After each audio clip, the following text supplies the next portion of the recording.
Սիրելի հայրենակիցներ, շատ կարևոր օրենքի քննարկում է, իրականում զինված ուժերում արմատական նորամուծության հարց է, թեև սերժանտական ինստիտուտը դեռ 2008-ից ներդրվել է զինված ուժերում, բայց ոչ ամբողջական ծավալով։ Իրոք աշխատանքային քննարկում եղել է Պաշտպանության հանձնաժողովում, որտեղ մենք ձեռնպահ ենք քվեարկել եւ ցանկանում ենք ամբողջական պատկերը ստանալ։ Գլխավոր շտաբ պետ տեղակալը եկել էր հանձնաժողով, Անդրանիկ Քոչարյանը կարողացավ մենակ Մելքոնյան Գագիկին բերման ենթարկել, շատ էլ ներկայացական չէր, բայց շատ կարևոր է։ Եվ հանձնաժողովում էլ պարոն փոխնախարարին ասում է. Սերժանտը պատկերացում է որպես ծնող զինված ուժերում։ Եվ որպես ծնող պետք է վերաբերմունք լինի, որտեղ ինքը զինվորների այսպես տերուտ իրականն է դառնում։ Աշխատավարձը պարոն փոխնախարարը զեկուցում է այսքան։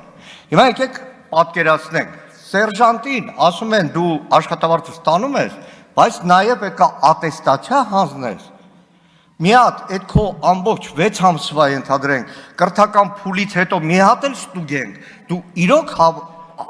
կարող ես ավելի գիտելիք ունենալ, նոր քո աշխատավարձը բարձրացնենք։ Եվ այս ատեստացիայի ինստիտուտը գործընկերներ իրականում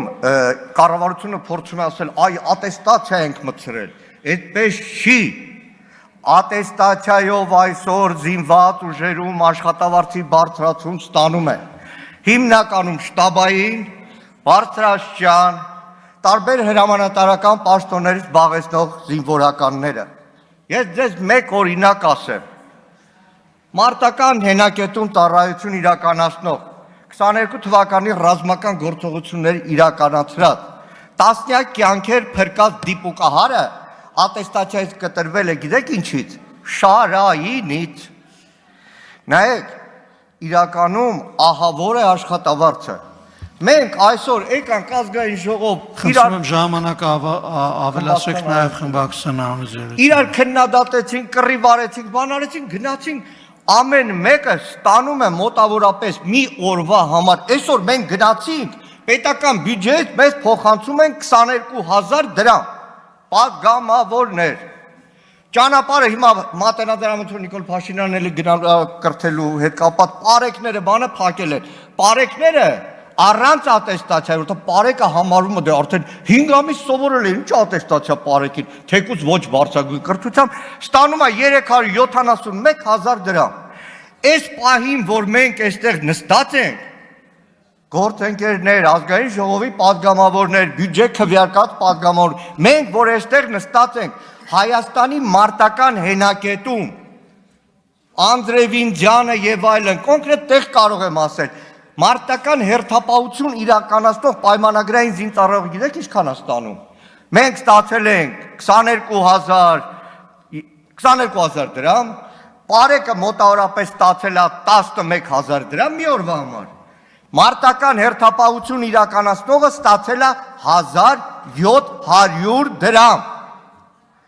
1,700 դրամ։ Սա է իրականությունը, այդ ատեստացիայով 100 քանի հազար դրամներ, չի մանրամասնում պարոն փոխնախարարը, 1000-ից ավել սերժանտ է պետք լինելու զինված ուժերում, ամենաստորին մակարդակում, որը առնվազն 10 զինվորի տերուտ իրականն է լինելու, բայց նրա աշխատավարձի տարբերություն պարեկի ընդամենը մոտավորապես 222,000 է լինելու։ Սա է իրավիճակը եւ երբ որ այս հարցերը բարձրաձայնում ենք իրականում պարոն փոխնախարար Անդրանիկ Քոչարյան,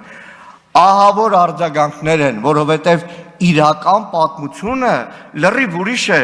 մարտական հերթապահություն իրականացնողը չի կարողանում այդքան ժամանակ ունենա ֆիզոյի, շարայինի սրա, որպեսզի ատեստացիա անցնի։ Այսքանը, շնորհակալ եմ։